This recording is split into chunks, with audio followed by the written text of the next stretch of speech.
Hello, everybody. Welcome to Crowdfunding Countdown, the last one of the year. We're going to take a look at everything leaving crowdfunding in the next month. We're going to get through it, see what we can get, maybe up until January, a little bit past January. Oh, right. I wanted to get that one up, too. Yeah, this one will be the last one of the year. We'll still have Monday crowdfunding coverage, and I plan to do a little retrospective on crowdfunding. Crowdfunding retrospective, going back in the past, seeing what the picks of the week were, how they're doing now, and just how right I was. But we're going to get to that next week.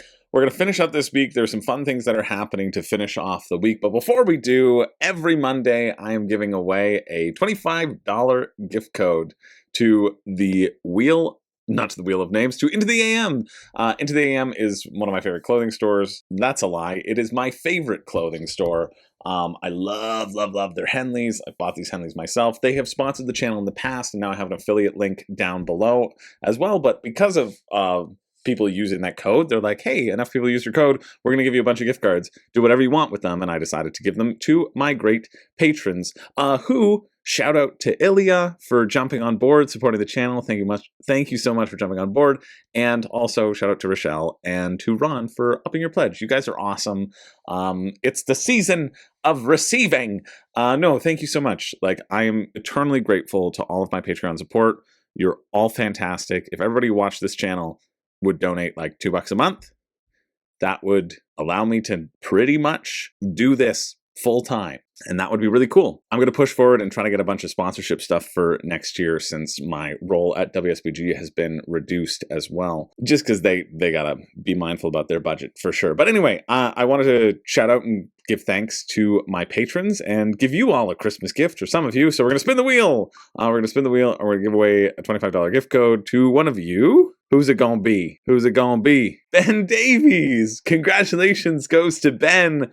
Ben is awesome, and if you can't get it shipped to Australia for like a reasonable rate, then like let me know. But that's coming to your inbox. Way to go, Ben. That's awesome. Ben is for the friggin' best. Don't worry, you'll still have the next couple Mondays to hope and pray that your name gets pulled. Yeah, so let's get started with the week, or with the month rather. There's enough here. There's enough here to cover. There are a few bigger ones to cover and some smaller ones I want to cover. We're going to start with Go Faster, which is a roll and write of trying to keep your dragster down the lane in one piece and also land a record time. The reason I want to click on this is because I know this, well, I don't know him personally, but Benjamin Sperling, he's done a bunch of roll and writes that I thought have been interesting to somewhat interesting. So let's see how this one is. Oh, so it's just Sky Team. Okay, yeah, that's cool. There's some dice drafting. You're going to roll 6 dice, take 2, pass 4 to your opponent, and then they'll put 2 down, and then you'll get past 2 more, and you got to make sure that they all work together. There's different conditions, like the steering keeps you in the straight line. You can't go over, or you smash your car. They have to add up to 7, to 5, etc., right? Like all of your numbers that you assign here. And then you have to have these numbers in a range so that your car doesn't explode. I think it, again, looks really good. If you like print and play games, it's $1. Like, come on. Go check this one out. I think it looks like a really good print and play. Very simple dice drafting, easy roll and write. I like it a lot. You didn't let me down, Benny Sperling. So yeah, that's cool.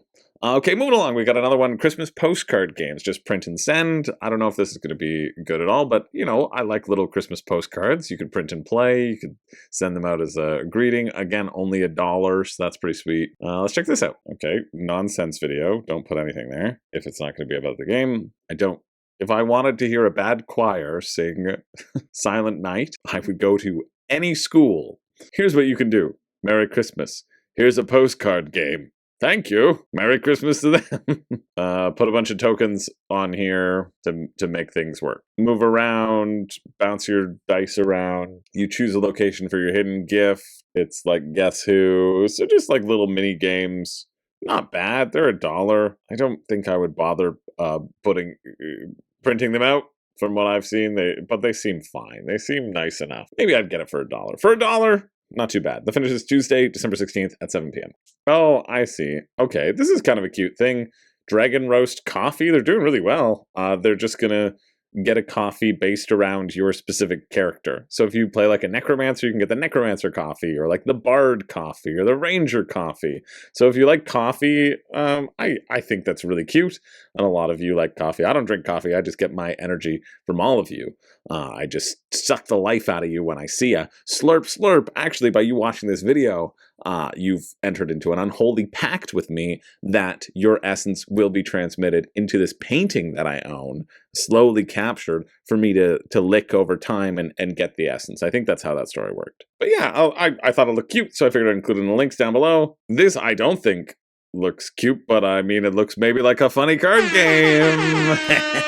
maybe, I don't know. This is Youphemism, the witty party card game. The witty party game where players reinvent the meaning of common phrases. Oh, okay, maybe this actually could be funny. I take it back. Kind of a funny card game. You'll get a category, and then you'll get a word, and you'll have to say like, this here's the backward Dutchman. You know what I mean? Let's face it, these all started as like a sexy card game about there's only one prompt to start, right? And that prompt was, how do you store your games? I store it the backwards Dutchman way. What is it? I'm not going to tell you. I store it like the three-fingered pirate. For me, it's the Energizer Bunny. This could be fine. This could be funny enough. It's 25 bucks, 35 Canadian. As far as funny card games go, it's, you know, a bit of snake oil, a bit of funny card game thing. And then shipping is only $9 to the US. So that's okay. It's a horrible amount to anywhere else, and you shouldn't do it for a funny card game. But yeah, you know, there are worse funny card games to have to play around Christmas time. The finish is Wednesday, December 17th at 3 p.m. Here's one, as it loads, here's one of the exciting things, the pièce de la résistance, why I was excited for this week. Oh, did I not get The Witcher up? We should have talked about The Witcher before this. Okay, we'll talk about The Witcher after, because we're going to GameFound. But this, we're going to talk about Everdell Emerland, which I'm so friggin' stoked about. This is one of the reasons why I was excited to have this as its own separate thing, so I could talk more about Everdell Emerland. I have a whole final thoughts video with Zach, which is really like a first impressions video of when we first played Emerland. We played it right out of the box. I enjoyed it immensely. And then the next few days we played it again and again, which we didn't need to do because we'd already made the videos and we could have just stopped there. But it's a testament to how much we both love Everdell and how much we really enjoyed Emerland. Now, I just played Silverfrost today. I brought it to the contract, and I wanted to make sure that I played it before I got to this section of Crowdfunding Countdown, because I wanted to feel the differences between the two. And I don't know, I'm really torn. Like, I've gone through, I guess I should tell you a little bit about Emerland. I'm just assuming that you watch every video, which if you don't, how dare you? So let's talk a little bit about Emerland. Emerland is great. It's Everdell. The main things that are different about it, and there are quite a few, is there are little tiny critters with helpers that let you double what you get. 100 double-sided cards. Did I get less than 100? I don't know. Maybe I didn't play with all the cards? Have they added more cards? I don't know this. Okay, the playwright does look familiar. Did they change things? Did you add more cards? I wish I had Emerland in front of me to know. No, I must have had 100. I must have had 100. I must have had 100 cards. I think I did have 100 cards. I'm getting ahead of myself. Anyway, these little critters are awesome because you can double what you get, or you can send them off in their own way to upgrade cards. Upgrading cards are awesome because every card is double-sided, so you can flip over the card to the better version, which is huge in terms of then having your production buildings be better production buildings. Oh, it feels so good. You have the standard like anchors system that you have in Farshore, where to build critters for free, you get like these harps, but you can only put a harp on an upgraded version of a building, and then the thing that you summon comes upgraded as well, which that is the only rule that Zach and I didn't play with the first time around because we just missed it. We thought you had to then upgrade the thing that you brought in, and we expected there to be a drastic change when we played with it. We're like, oh, this is going to change the whole thing. Oh, we're going to get upgraded versions, woo-doo-doo. And it made it a little bit of a change. It just meant that we could upgrade more things, which was great. Not as wild of a change, especially with that starting engine as I was expecting. Like the idea of starting out with a harp and really going bananas was cool. What else? Oh, you only have 12 spots in your city. And so with these realms, you add in a realm that adds in an additional spot. Not only is it an end game scoring condition, but it adds in an additional space for your city, which I love. I wish you could get more realms to, again, I've been averaging around 15 or 16, which is kind of what you average in Everdell anyway. There's a decent, I don't know if there's a lot of ways to churn through your cards as well, to like destroy things that are already existing, but it doesn't really feel like you need to do that because you're essentially building double every time, right? You want to put a thing down and you want to upgrade it. So even if you've run out of room, you can still focus on upgrading the existing cards that you have, which make them worth more points. So you don't ever really run into that feeling of wanting more space, but it's good that they have that. Yeah, I didn't get there. They didn't have anything in the solo game components when they sent it to me. They hadn't worked that out yet, but the rules were still there. I think it is going to be a very sort of tight game. And I love that they're doing a cheap version. $40 for the cheap version without the awesome resources is great. It's so good. Like 56 Canadian for this? That's so good.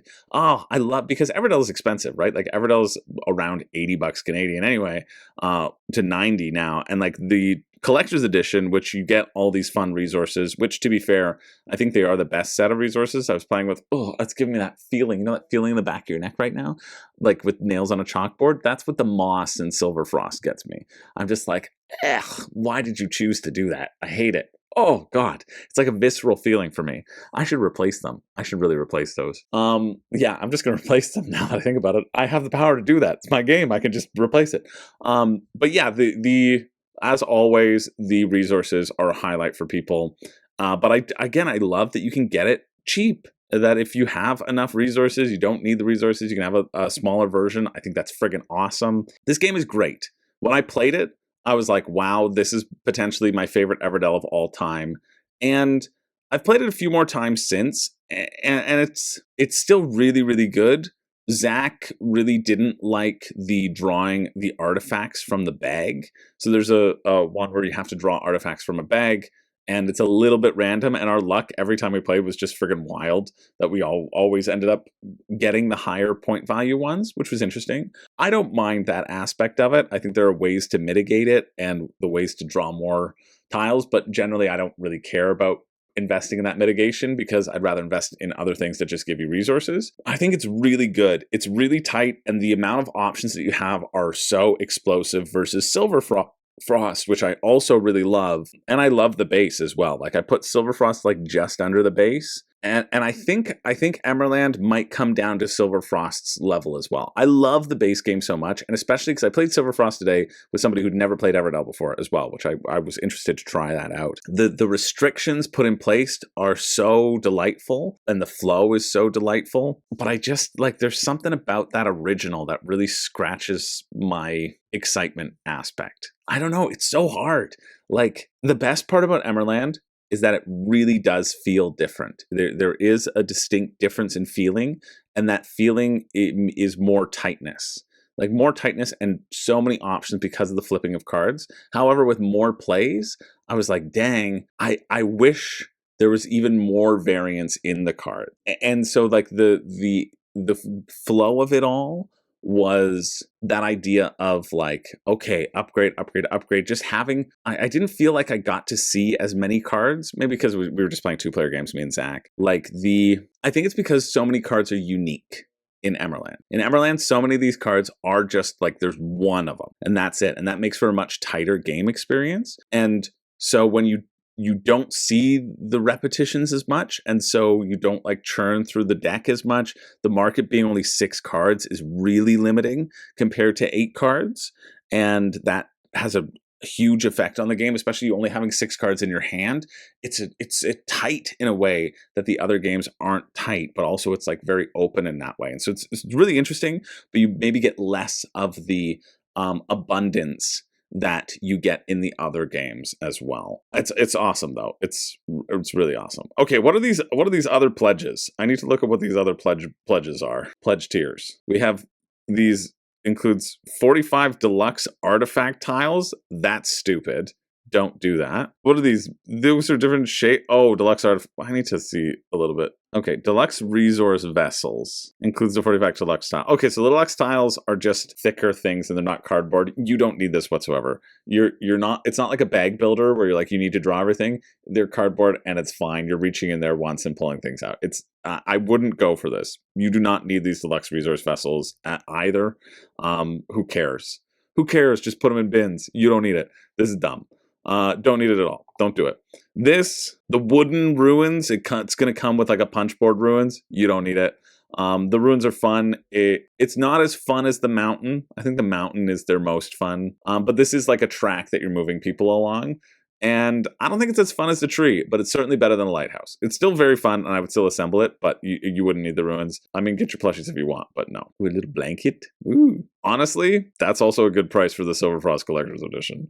But you can probably find Silver Frost at your store. Don't ever get the wooden version of it. Silly. Ridiculous. You can spend 32 on the wooden version, or you can spend 29 on Everdell Duo. Just do that instead. Don't ever do these deluxe resource vessels. I hate those. What's shipping? What's shipping? Okay, collectors or the regular, $15 to the States, 19 to Canada. All right, so it's $20 to Canada, so it's about 60. So to get the base one to your door, be about like 80 Canadian with the shipping. Here's the thing. I don't think you need to get this on Kickstarter. I think for $80 Canadian, you'll probably be able to get this like regular retail version later. Are both versions going to be, the printed archaeologist meeples will only be available online? I don't know. I think you could get it through a store because Everdell is so well like loved. So what, you're going to get a printed, oh, the first printing exclusive. You get your little, so this is what you get as a bonus. Yeah, okay, they're pretty cute.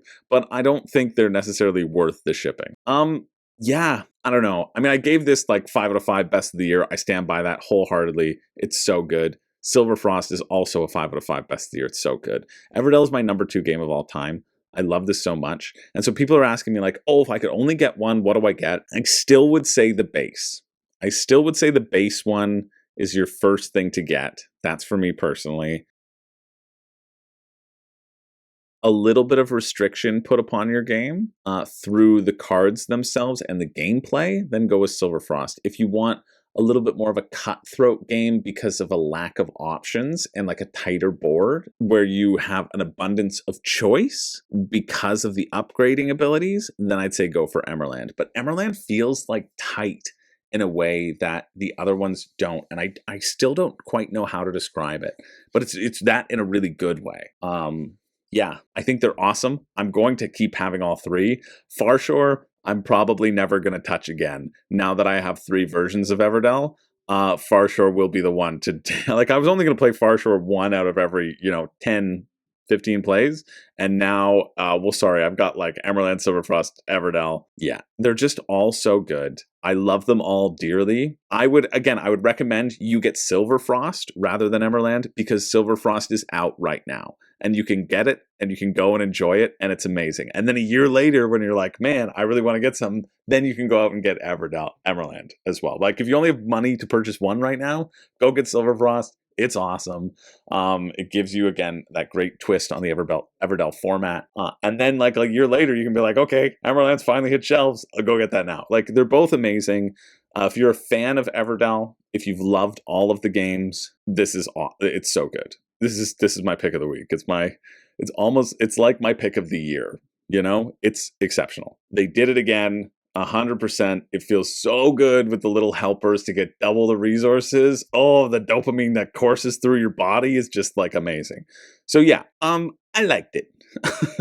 Yeah, okay, it's great. Let's move on. Let's move on over to Game Found, but I need to remember to get up The Witcher. Let's go check out The Witcher right now. So The Witcher, I should have talked about this at the beginning of the video because that's also that's finishing Tuesday on the 16th.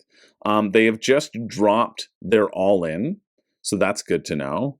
Have they dropped any more changes that this isn't just old world with a bunch of narrative text? I don't think so. Okay, they've unlocked 54 stretch goals. That's pretty much all the stretch goals there's going to be. There's the Bestiary, which is a bunch more things. There's a Witcher's Craft, sure. Stories Untold, sure. Oh, a 5th player. You're not going to play this with 5 people. That's one of my biggest traps is that I was like, yeah, I really am very excited about stretch goals that add in an additional player, because why wouldn't you? Then you can share the game with more people. It's very exciting. But then as I did this more and more, I realized, oh, okay, I don't ever use that. I don't ever play it at the additional player count. The exception being Rising Sun-ish. But even then, like, it gave me the 6-player to do 6-player. I've played 6-player Rising Sun like twice. And it's fun, but it's just, it feels different, and it does meaningfully feel different. And so I find like a lot of these add in additional time and add in a different flavor, which is not necessarily what you want to do. Here, it's just going to add an additional time for somebody else to do a little monster fight on their own that you have to sit through and watch. Let's see the stretch goals. So there's like 5 more stretch goals to unlock. These are the ones to unlock. They will get unlocked. Just additional endgame scenarios, some additional beasts, some additional side quests that you can find. Once activated, the game will temporarily shift to a special map hidden within a side quest book. Each location on these maps will confront you with a specific challenge, combat encounters, or various tests of your abilities. So what this all means is, like, it seems exciting, but it's just another different way to roll dice, right? Another check to do. It doesn't really feel like these side quests will add in all that much to the game. I think they'll just add in length to the game of your narrative experience because of their natural existence of being side quests, right? I mean, you do get this new monster called Chort, so forget everything I've ever said and get this right now, because you can have a monster called Chort, which is potentially the funniest monster name I've ever heard. Playable endgame scenario character. You're just adding in a character that's already pre-built because it's the Witcher old world and they already have these characters, right? If you needed more evidence that this is just the Witcher old world with some narrative text thrown on it, that's what there's the answer. Otherwise, the side quests don't seem interesting to me. The endgame mode just proves to me that it's the Witcher old world. And I'm not that interested in the Witcher Old World, even though I don't have it. Especially if I have to get through a whole story quest to get to the end game. I'm never getting there. I have too many campaign games. I'm not going to make it. We all know this, and you should know this about yourself. You're not going to make it to that end game scenario. You're going to barely get there. You're going to get bored halfway through and be like, well, I'll sell it. Yeah, gameplay all in? No. Ugh, yuck.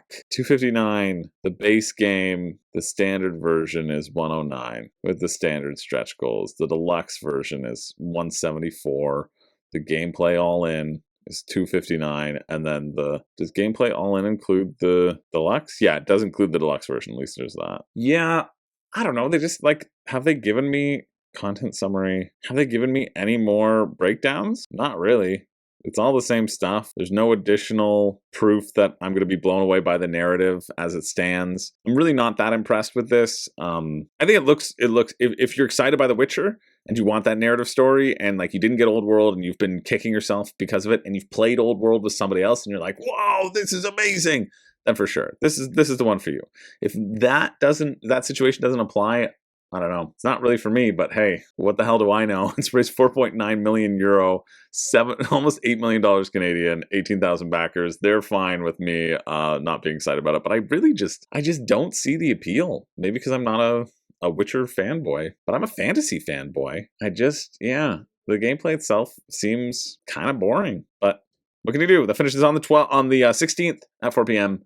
Okay, back with a regularly scheduled crowdfunding countdown. We're here. We're going to check out this Byzantion by Meeplepug. It's a competitive event-driven board game where players lead powerful factions to shape the fate of the Byzantine Empire through political intrigue, careful planning, and dynamic engine building. Taktika, the free expansion. We love a free expansion. Okay.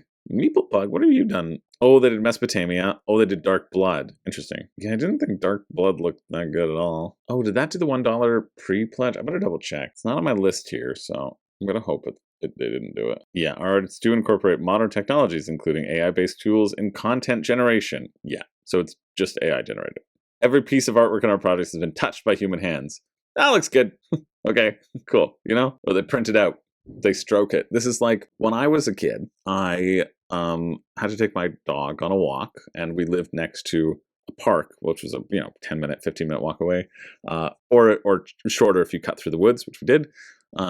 That was always our route. And then we would go to the park and, do a loop and whatever. So it was Mitch's park.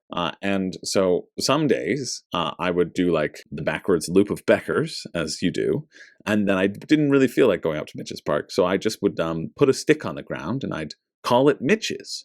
And then I'd walk around it in a circle. And then when I went home, I would say, my mom would be like, really? You're home pretty quick. Like, where'd you walk? I'd be like, oh, well, I did the I walked around Mitch's, and then I did the backwards loop at Becker's. And so I would do the Mitch's one first. And that was technically correct. My mother never asked me or inquired what I was doing with them.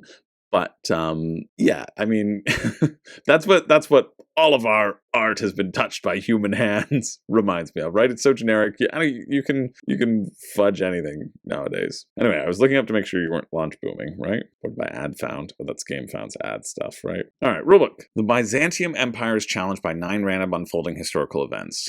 Autocrator Justinian turns to his most trusted advisors, the 4 Demoi, and it's probably Demoi, but I like Demois, who secretly use their influence to sway him towards one of 2 event options.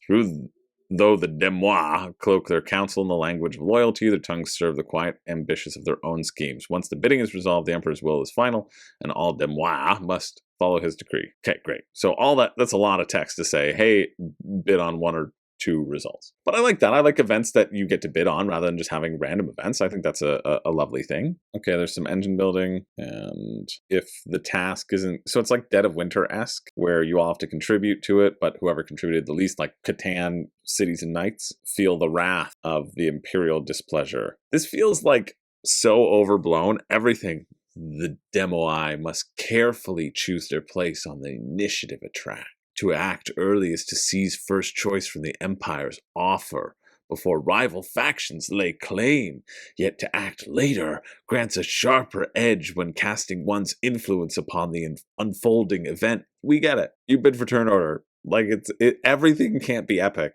Like, if you're making everything epic, it makes me believe less in your game. Yeah, there's stuff you get for going in the specific order as well. Yeah, we just gotta go to the F. Why do I have to sign into a friggin' Hotmail account just to get a rule book? My SharePoint? Go to hell. That friggin' sucks. I don't have one of these. Well, that's stupid. It wouldn't even let me log in to see their stupid rule book. Like, why is it behind that? That's the dumbest friggin' thing I've ever seen. Guess we gotta go back to the game highlights. It just feels like too much. Yeah, these cards are just all about like getting resources or different powers, which would be fun. It doesn't look like there's any sort of area control aspect. I don't know why. I suppose there will be an area control aspect, but they don't talk about it in the game highlights. Video, that's not what video highlights means. Great. Use your influence to sway the decision. Spend your nomisa at the market. Purchase resources you can't produce. So you're producing them on the board. Sell stuff for gold, sure. So it's a living market. Play cards for their instant effects and form bandons. Okay. Okay, cool. So you're playing it. You're building into these things. Got it. So you're building cards. The card play seems interesting. You're placing cards, and then they will generate you resources when you activate them. You're going to have a certain number of activations, and so you want to get additional cards so you can add it to specific engines so that when you activate those things, you get the resources. I don't know, there must be a limit to your bandon, I suppose. Secretly contribute resources towards fulfilling the event. If the event is fulfilled, the highest contributor receives a greater reward. If it fails, the lowest contributor suffers the penalty. So there's no downside for contributing resource, but you're just blind bidding and hoping to get the reward, or you're hoping people will go a little bit less. It's like earn victory points and move your piece up 1 space, right? Like it doesn't, like, I think there could be a decent game here, but there's no rulebook access because of what they put it on. How much is it? Asymmetric patron cards. Like, it could be interesting though. I'm not ready to fully write it off, but I am because it's €69, which is $115 Canadian for wooden resources. Contains no miniatures. Who cares? All 101 miniatures? What are you using those miniatures for? You didn't tell me. I don't get it. You're using it for something on the board, which they don't describe on the campaign page. Maybe it's in this video. I usually watch the videos first. Maybe that's why I was so lost. Oh, so you can see what you're going to be bidding on. It's not the random events. You know what events are coming up. That's a bit interesting. I think it's going to be a very overproduced, simple engine builder is what this looks like. I think the engine building does seem like it'll probably be interesting, and the bidding is fun, but it's just like, oh, it is Des Moines. Oh, you do flip those over. Okay, so you don't. Still don't talk about why there are troops on the board. Yeah, I'm very disappointed by this. I think there's the potential for a good game. I really wish that I could have accessed the rulebook, but it wasn't letting me even get to the place where I could download it. So we're going to move on. That's a bummer. That finishes on the 18th at 2 p.m.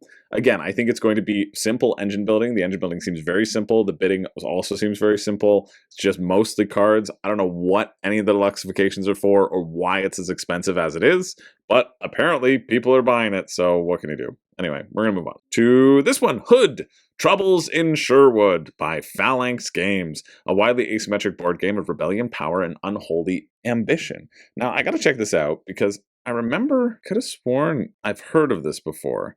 So it was either here or it was in our crowdfunding countdown. I guess not. Maybe I just saw the ads for it. Okay, a widely asymmetric board game of rebellion, power, and unholy ambition. Maybe I saw it on Facebook somewhere. It's by Phalanx Games.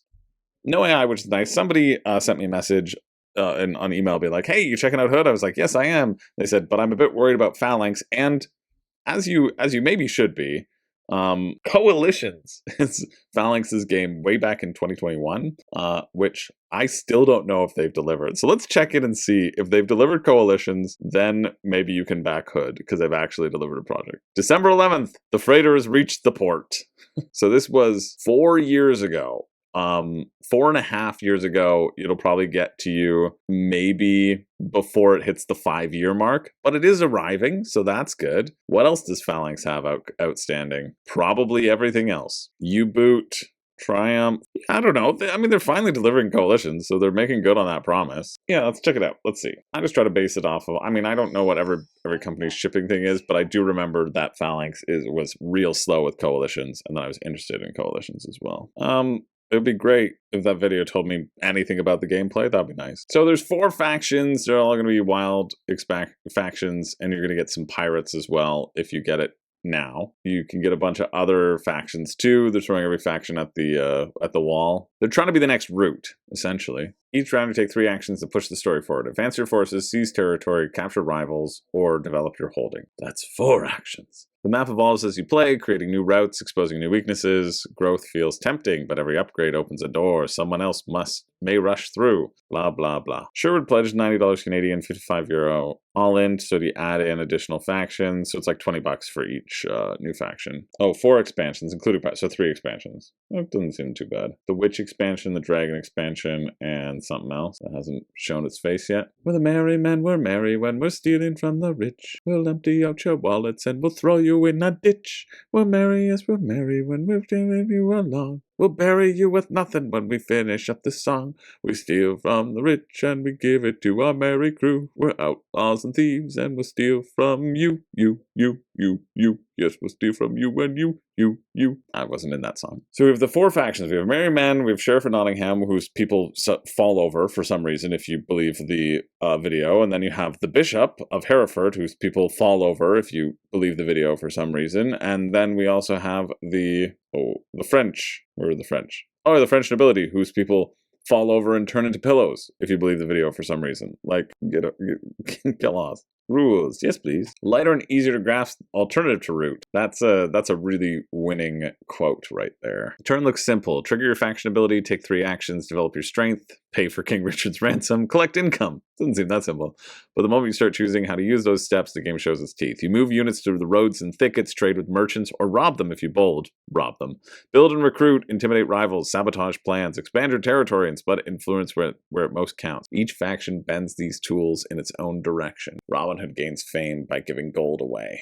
The sheriff tightens order with notices and the weight of his office. The bishop turns prisoners into labor for his ever-rising cathedral. The nobility buy loyalty with titles and whispering in the right ear. Position matters, timing matters, pressure matters most of all. You can do fate cards or dice. You win if you get 25 victory points. You can do that in a bunch of ways. You win combat for each 3 gold placed in your ransom bag. Fate cards allow you to score victory points, and then you have special abilities to score victory points as well. All right, seems pretty simple. There'll be different types of both cards and locations. Some cards will be stronger for certain factions. Okay, so basically you're spending time building up your own units and your own section, and then using the additional money to compete for ransom for King Richard. You want to have the most gold in your bag, and then you'll trigger everybody removing gold from their bag as well. So you're just trying to get gold with all of your fights as well. Okay, that's a little bit different. Nottingham and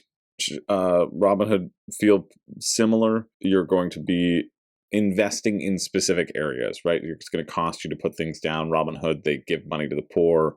The Sheriff of Nottingham issues decrees, feel kind of similar. The bishops are a little bit more interesting. They steal units from other people and they force them to work to build the church, which I think is pretty funny. So, and the French are giving you powers for points. So you get one-time powers in exchange for them getting a bunch of points. So you can play a bunch of cards before a combat to change combat rules, and then you can either play a single card for combat or you just roll a dice, which I like. You can always have a dice to roll in case you don't have any cards. Highest strength is the winner, but there's a lot of potential modifiers there, sure. If you're playing with 2 to 3 players, the meeples of the starting factions stay on the board.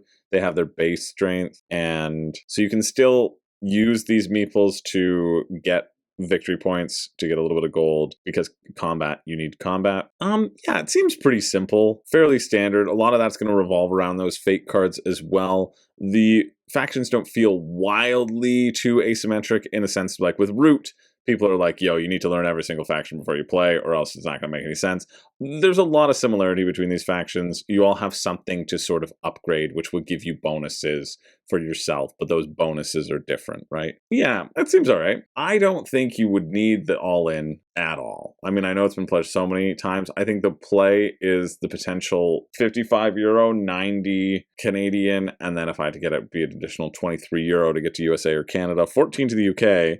So potentially 69 to get to the UK. That's not too bad. Be like 130, 140 to get to me. Not really something that I'm interested in for the uptick of the Pirates expansion. I think when this gets to retail, this could be a potential pick. Yeah, I don't think it looks bad. I think it looks neat. Doesn't blow me away in terms of the asymmetry. I think there's going to be a lot of fun to be had with the fate cards, though, with the examples that they've been showing. Pretty solid. I love the art style as well. Really nice art. They're really going for a simple route, and I think that's okay. I think I like the French potentially the most of all, because you're just getting up resources and you want to give titles to people, and so choosing who to give the titles to give a power to seems interesting. You definitely will want to play this with 4 people. I think the 2 to 3 player rules don't really inspire me with much confidence, so the 4 player seems like the most fun. So if you're interested in that, check it out. That finishes on the 18th at 4 p.m. We're gonna move on to this. I don't have much hope for this. We have Storm Strategy in Motion, a modern strategy game with animated lenticular pieces where patterns collide, pieces explode, and every move reshapes the board. I don't understand, but maybe I will be converted. Yet you're just putting tiles down. Certainly aren't going to look as magical as they are with 4K lenticular technology. Okay. Pieces come alive. Great, but it's just a tile-line game with shapes on it. Yeah, this looks like everything that Kickstarter is awful for. Great, so it's got and there's different types of the terrain, and you're putting the terrain next to each other. So you match the pieces' color, or a storm can blow things away. The first player to lay all their pieces wins, but you draw 1 piece from the board, right? That's what they said at the beginning? Each player draws pieces randomly from the drawstring bag, based on a set amount of pieces per player. Okay, so you have to match a piece by color. Is it a time thing? No, you go one at a time. And so you just have to get rid of your pieces. When the storm blows it away, does it go to somebody else? It doesn't say. Just blast away adjacent pieces, so it's not like where you're sitting can blast pieces back to you. This seems atrocious. And if you can't play, it's like, hey, it's like Crazy Eights. Oh, I can't play. I have to draw a new card from the stack. This seems awful, as I expected it would be. Oh, it's only $20 though.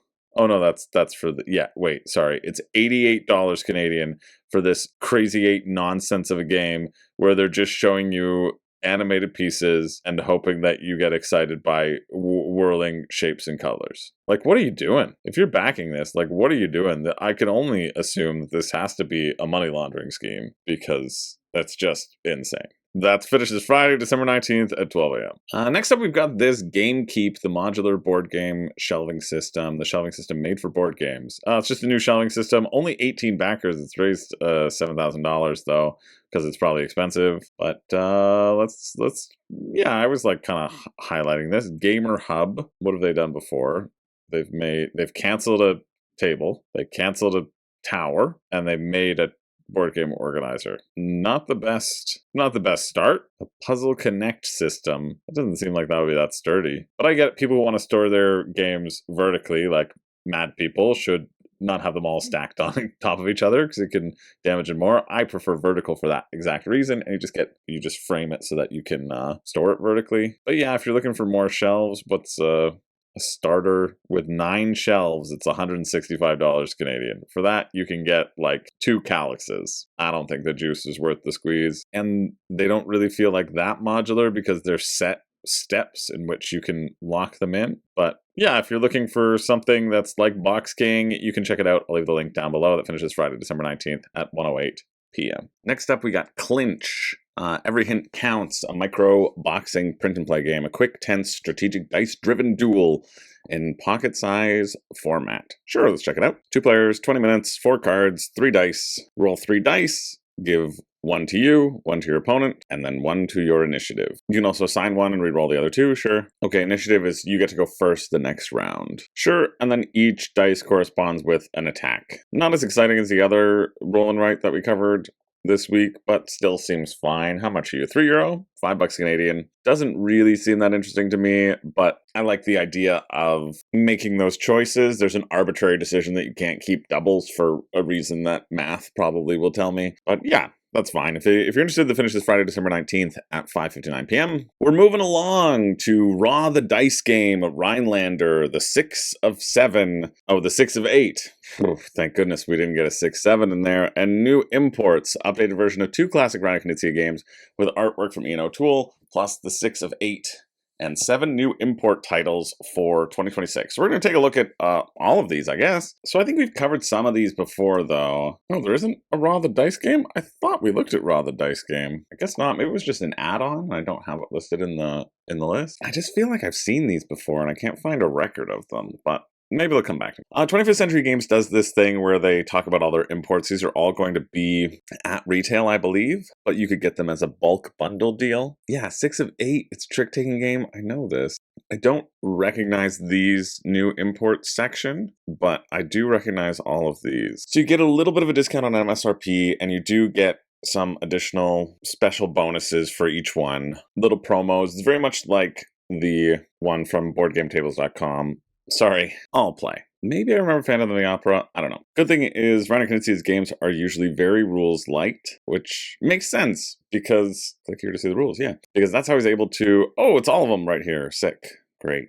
Love you, 25th Century Games. They're so good. Like, they're such an awesome company. I've been a big fan of 25th Century Games ever since they reprinted Raw. And like working with them a little bit through World Series of Board Gaming and just seeing the production quality on Raw and freaking being in love with that game. Yeah, they do such great stuff. But yeah, it's awesome that Rhino Knizia, like all of his games are very rules light. And that's how he can keep pumping out 700 of them. Expand your influence, outmaneuver your opponents to rule the Rhine. Oh, this is just like sequence, I think.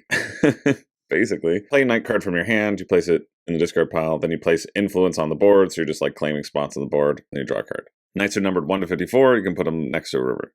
All right, you're just trying to put more things in connected areas to control duchies. Yeah, easy peasy. Doesn't blow me away, but it's Rhino Knizia. So there's that one. Raw the Dice Game. Yeah, you keep on rolling. If you roll Raws, then they get removed from the pool. Everybody takes turn, pushing their luck, moving up on different tracks, getting different symbols. I think I was thinking of the Raw and Right. This, again, real Raw is better, so this doesn't really interest me all that much. 6 of 8. Oh, perfect.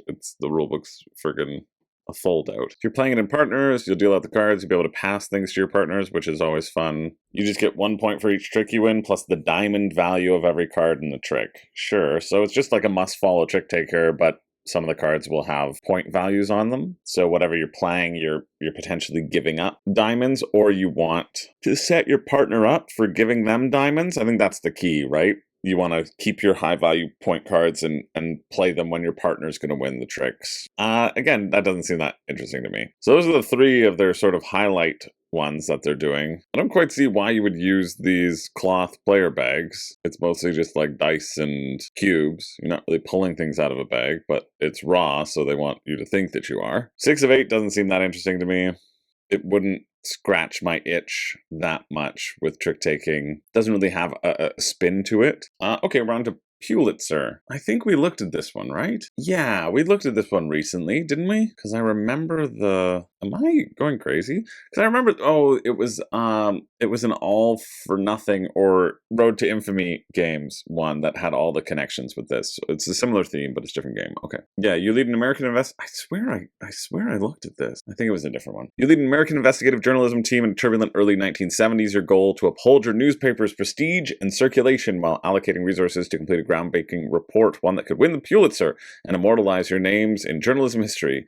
The committee that selects the Pulitzer winners each year evaluates each report based on its thorough documentation, the strength of its supporting evidence, and the prestige of each newspaper and its national reach. Who will claim the prestigious award this year? Okay, you're going to have a bunch of different investigators. They're going to have a value of them. That's cool. On the back of each report card, you'll find a glimpse of each real Pulitzer winning case, the year that it was awarded. So you played over 8 rounds. There's placement and resolution. Take turns placing a journalist face down on the board or placing a request on the newspaper. So it's a little bit of an area control game. Flip over all journalists on the board to show their values, determining who dominates the area. I see. Okay, so you can place journalists to earn things, or you can place them in the news section where you're trying to dominate the rows and the columns, and you'll get the bonuses for being first in those rows and columns. Yeah, that's cool. Increasing the row increases the reach of your newspaper, so you'll get more stuff. Your fact-finding, yeah, this looks fun. And the value of your journalists and where you place things will allow you to put pins on the board, which everybody has their own board, so you're making your own little pin, and you're trying to create a pattern, essentially. So everything is building around getting the right things to create the pattern and then increase the reach of your newspaper. Yeah, I think this one looks the best out of everything we've seen so far. Next one was Yeti Snack. Seems pretty easy to me. The Yeti's fridge is broken down and he's getting hangry. Oh, that's kind of fun. Yeah, this is great. You have a little ice cube tray, and in order to shift the tokens around, you have to create patterns of these 4 tokens. And in order to shift the tokens around, then you have to fold things on top of each other. And it's a quick speed game of folding those things. This seems surprisingly fun. Quick little game. Cool. Next up is Phantom of the Opera. 2-player trick-taking game plays the Phantom or Christine, with the Phantom trying to compose a perfect song for his muse, while Christine tries to spoil the melody to be free from his grasp. Okay, so there's a music note set out, a score. This indicates who the Phantom wants to win the tricks. And so if you're Christine, you want to do the opposite. So you don't want to sing a C. If you're Christine, you want to sing, I mean, really that's a whole note, and it's not a quarter note, but we're gonna ignore that. Even though it breaks my music brain. If the music sheet is completed within 2 rounds, 20 tricks in total, the Phantom wins, otherwise Christine wins. In short, both players must try to win the black tricks and lose the white tricks. Great, that's a much easier thing. If it's black, you want to win it. If it's white, you want the other person to win it. There are 12 notes, 20 tricks in total. Seems like a quick little game. Easy peasy. What's next? Orbita. Collect the most cards of each type of planet, but try to beat your opponents by only a small margin for more points. I really like games like this. I think this feels very much like a Bezier style of game where there's a needle that you have to thread. Each round, players take turn to move the matching planet marker. The winner of the round takes all the cards, starts the next round until the player cannot take any cards. So they go into your hand? Okay, so whoever moved the planet that's to the top of the game board wins the round. Because you only play one type of planet.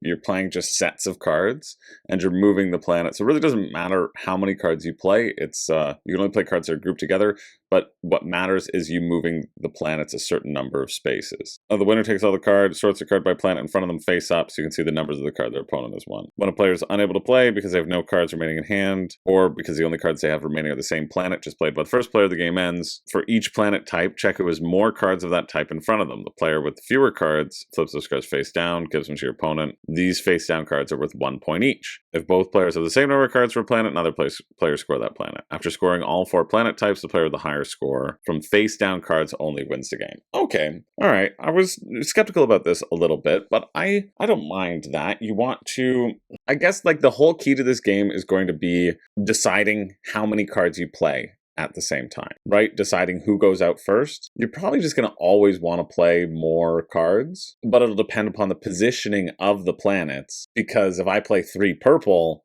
but you play 1 orange, and purple's way behind, then purple cards are just going to become points for somebody else. I don't know. I'm not completely sold on this one, but it doesn't seem horrible. I think I'd go. Well, I'll order them all at the end of this. So that's Orbita. Hits and outs. All right, what's that one? We're getting through them. There are no balls or strikes in this game, only hits and outs. After 3 innings, whoever scores the most runs wins. Okay, it's a little bit of a bluffing game. You are revealing tokens of hits or outs. The pitcher will hide where the hit is, and then the batter will be like, I'm revealing the one at second base. Nope, that's an out. Oh, it was a hit? Great, you get to run to second base. And it's just like a guessing game. I think it seems pretty awful, and to the same level as Ouch, which I thought was horrible, so that one sucks. It's just like, I guess it's like 1-outs, the board game, but like there can be bluffing, table talk. I put it over here. I guess it's kind of like the low-key game from Dice Throne, which is my favorite part of that game, but it being the whole game, I don't know if I like it being the whole game. This one, Cup the Crab, is our next one to look at, which I don't have much faith that I'll enjoy either. You're gonna have 21 cards, you're gonna choose 3 cards for each round. You're playing cups on each other, building it up, and you're playing a bottle on those as well, and crabs can get the stack and octopuses can get the stack. It's just like waiting out your opponent. Yeah, use your crab, bottle, and octopus cards wildly. If you just use them all at the beginning of the game, you lose. Yeah, you're just adding cards to different stacks, and it's a push your luck waiting game of who's going to claim what when, trying to entice your opponent into claiming the stack. Really doesn't seem interesting either. And then finally we got beer mug dice. So I imagine you're just rolling a bunch of dice. So as patrons, you're trying to get the most drinks. The bartender, you're trying to roll the most drinks, because in either case, as a bartender, you get the remainder. Or in fact, as a bartender, you don't want to roll a dice. So everybody bids on how many numbers they want.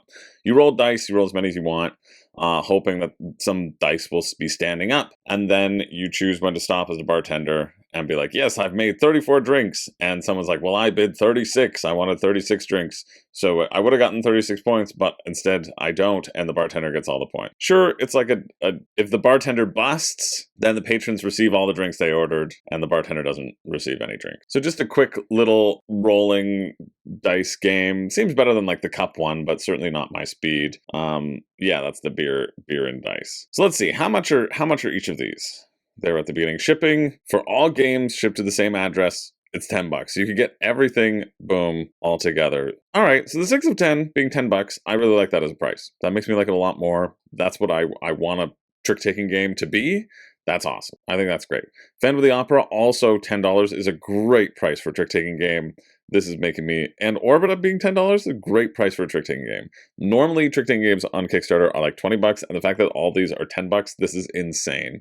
I think Orbita... Phantom of the Opera is the one that I'm most interested out of there. Cup the Crab, again, $10, that's good. Hit and Outs, 15, absolutely not. Beer Mug Dice, if the gimmick of the game hits you, 15 feels okay. Yeti Snack for 20? That feels pretty good. Like, the dice trays are going to be... Or the ice cube trays are going to be a little bit more involved to create, so I get that. Raw the Dice Game at 25 honestly feels decently reasonable, even though I don't think it's going to be that good and you should just get Raw. Rheinlander for 40, no, who cares? Pulitzer for 45. Now, Pulitzer was definitely the one that I was most interested in. I think it is by far the best game out of all of these, so it makes sense that it is the most expensive because it seems like it's the most involved. All in is $200. Now, this all in at $200, I will have you know, for those of you who are like, I need the all-in value, just like do the adding up because it equals to 200. They're not giving you any additional discounts, but I really like the $10 price for some of these trick takers.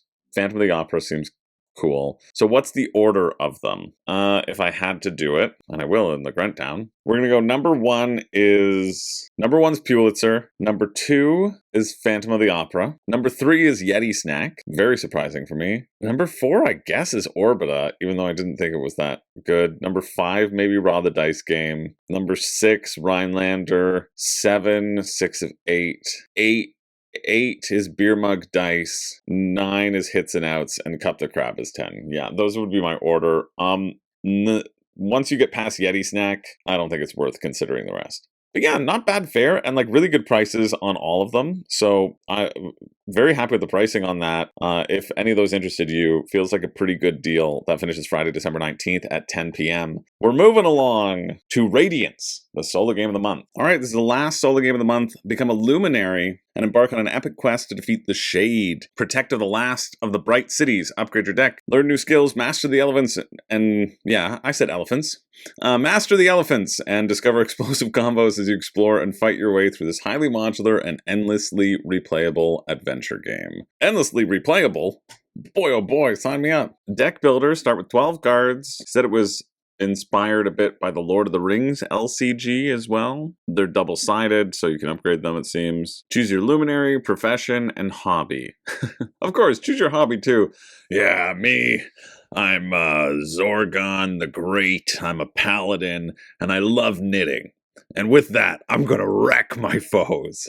Hi everybody, I'm Justice, the cleric, and I just love taxidermy. It's something that I'm really passionate about, and I think that's really gonna help me on this quest. Hey everyone, it's me, Francesco. I am a necromancer. Yes, I love bringing people back to life, but my real passion, my hobby, is making a pizza.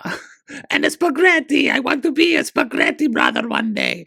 Also, murder. My hobby is murder, too. Hashtag Francesco the Necromancer.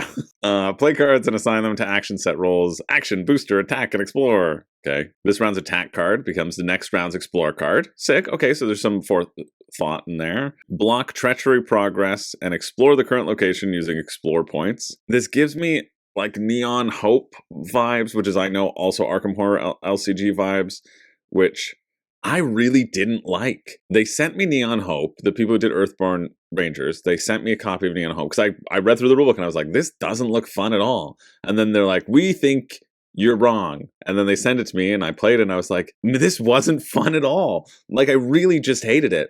And this makes me question all the Arkham Horror love, because I just feel like if it's the same system, I would hate that as well. So I'm worried about this giving me those vibes, because for me personally, I would probably hate it. Travel to new locations, taking care to not attract too much attention. Defeat enemies with attack points. Discard cards to defend enemy attacks or take wounds. Okay, so there's a little bit of hand management. That seems fun. Spend XP to unlock skills, upgrade cards, improve your light production, recruit new cards, and more. Yeah, I think that is exciting to me as a potential promise. 72 pages of rulebook for this game. That's insane. Gotcha. So in each quest area, you're going to have a certain, like, Too Many Bones style level of darkness to reveal. This will indicate the number of foes, and they'll all have a value on them. Then every stage, you'll have to reveal more enemies. They might have a reveal effect. This is an interesting mechanism as well.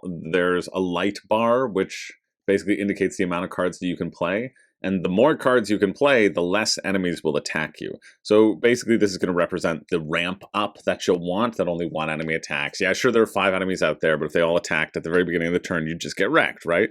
And so this way, you're building up, and more enemies will engage and attack you. So nice flow there. But those are only enemies that you can attack as well. So you need to deal with pulling them in or not. So in this instance, you're like shouting, which is a taunt skill that can bring people in. Once you're done with your little attack phase, you're going to generate exploration, which you can use to bring more people into the playing area so that you can attack them, and also exploring the current level that you're on to move to the next location. Okay, I'm getting less vibes from Neon Hope, which is a good thing. There's a way in the searching through the deck that, like, as you go through enough of them, you'll be able to just, like, warp to the end game boss. Otherwise, you just have to hope to stumble upon it naturally. This location aspect seems like it sucks, because you're just like flipping up new cards, and you can defer those cards or you can add them to the beacon as like things you can go to later, but they're going to be random, and it's like, oh, that's too far away, that's too far away, that's too far away.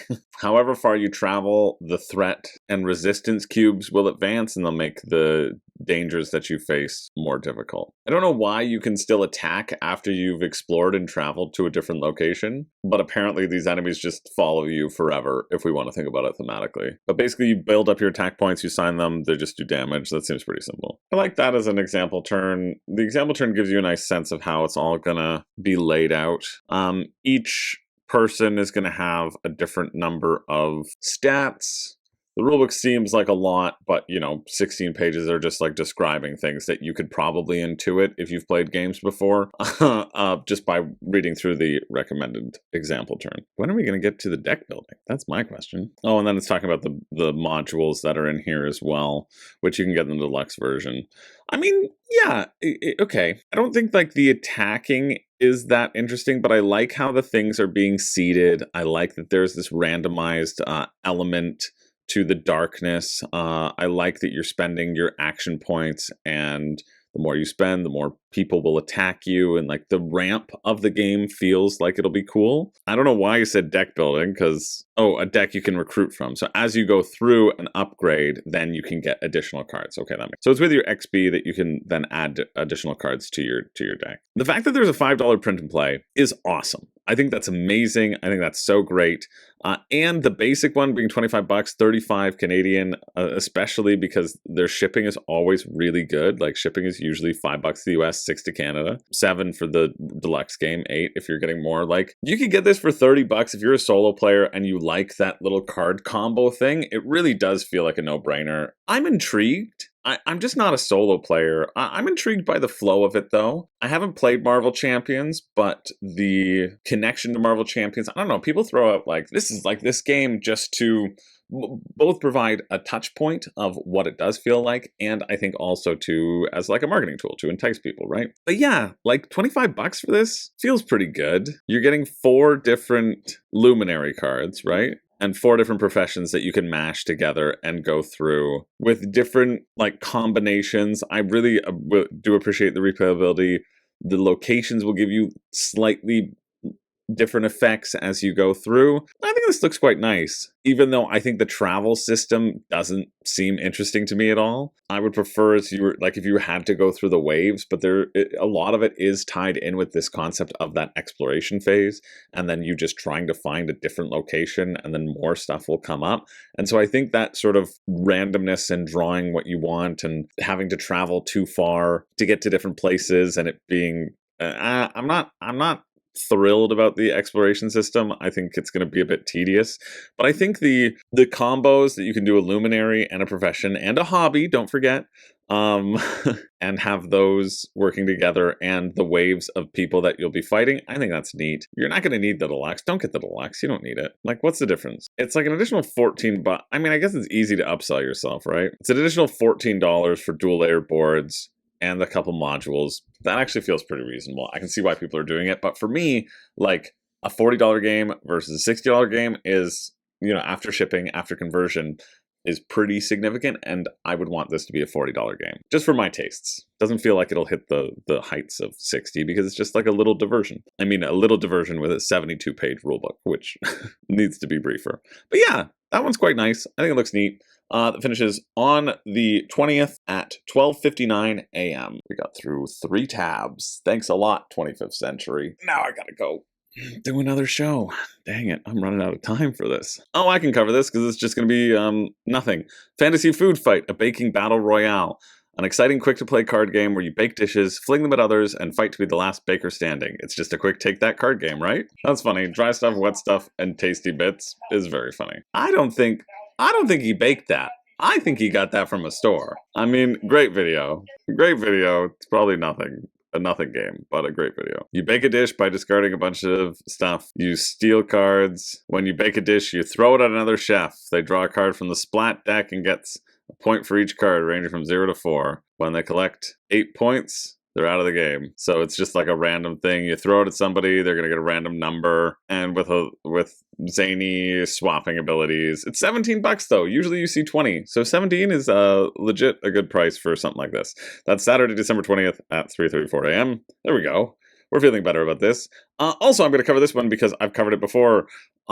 This is Bolted. I remember this. This was way back in Wilt's agonizing backer kit card game madness. Thanks a bunch. But this was the one out of those that I remember thinking, that looks interesting. And so, wouldn't you know it, it's the one that's doing well on Kickstarter and that has had a new life. You're basically drawing cards and attaching them to a body in zany ways. You might have additional outputs that you can clock things onto, matching up. The iconography and the color scheme of this looks like it has improved. Incorporate optional voices cards. This must be new.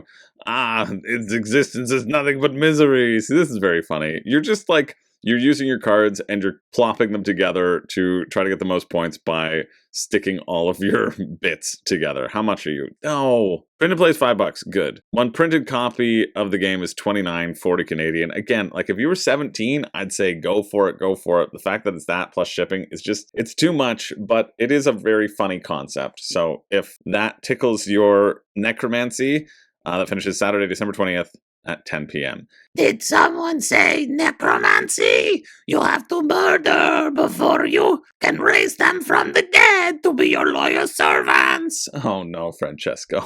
Francesco. I'm excited to talk about Hidden Arc and look at what this new little expansion will add, because I have Hidden Arc and I think it's a great game. I haven't played it a lot. I don't get it to the table as much, and I think it does have a problem where only 2 of the actions are viable, but I still think it's fun. Yeah, so I'll cover that at the next point when I'm filming. All right. We've got Hidden Arc, the Wild Oceans. This is the Hidden Arc expansion, the last Hidden Arc expansion. So Hidden Arc is a fun game that I found on crowdfunding by All or None Games. And honestly, I don't know how they've been able to produce these games because they never get enough attention. Hidden Arc was a very simple game where you're taking one of 4 actions, and over the course of the game, you get to build up the strength of these actions. So classic engine building game. You're moving around the ocean, you're getting to fish, you're collecting those fish and investigating those fish with different research symbols. And honestly, I've only played it a few times, but it usually boils down to like 2 of the actions are more powerful to invest in than the other 2, which I wish it was a little bit more balanced in terms of what you took or the choice of your action selection, because then it would expand the possibilities. But it's a race, right? It's a race to get to these spots, to calculate where your opponents are coming from, locking in different ports, and trying to be the best marine biologist that's out there. So they've got a new expansion for it, the Wild Ocean expansion,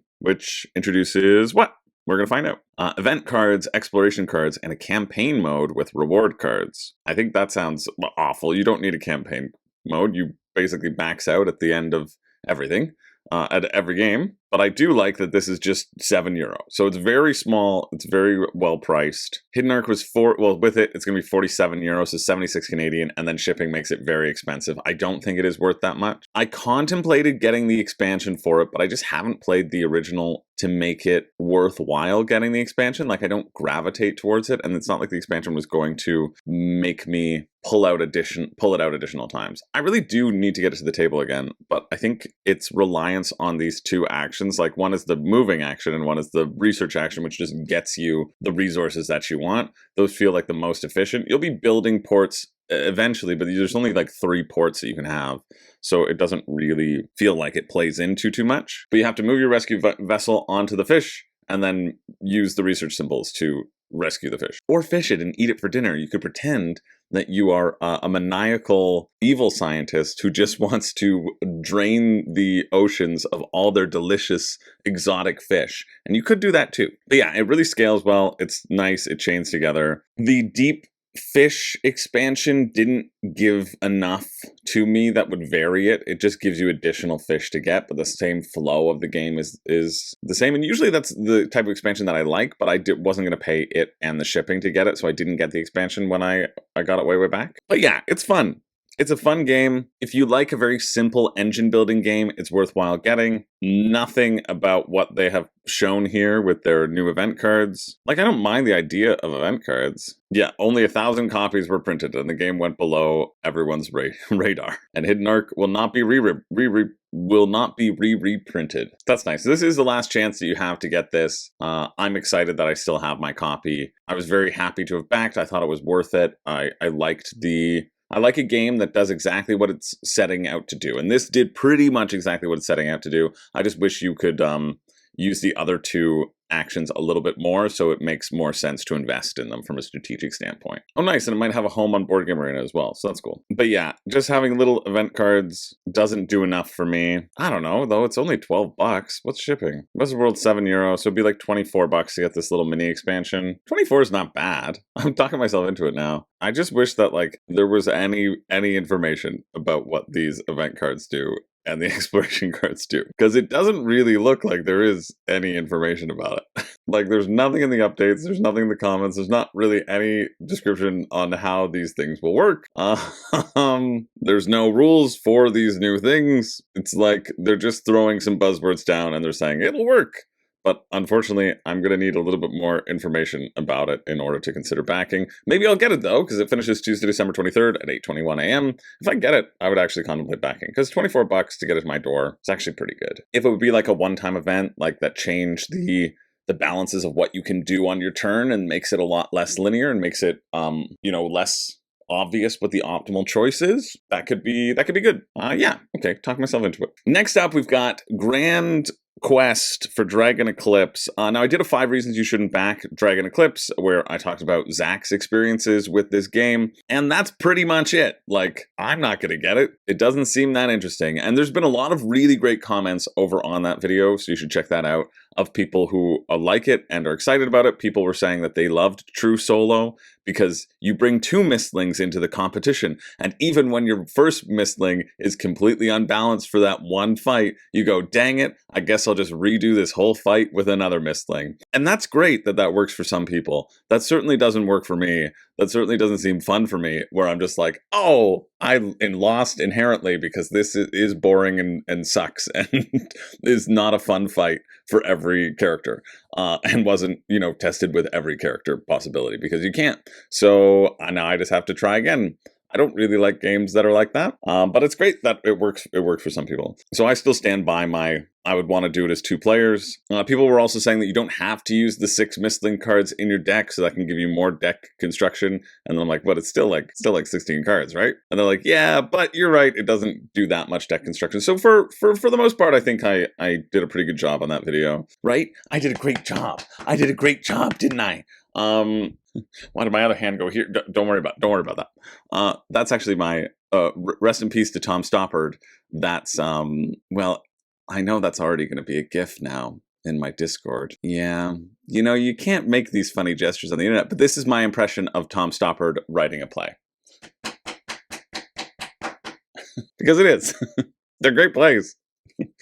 Rip. Yeah, but I think all of my positives for Dragon Eclipse also hold water as well. 49 for the standard pledge feels really nice. You can get this for about $80 and then a little bit more plus shipping. It's 24, so it's like half of it. So it would be $120. $120 to get this game with the Standy edition.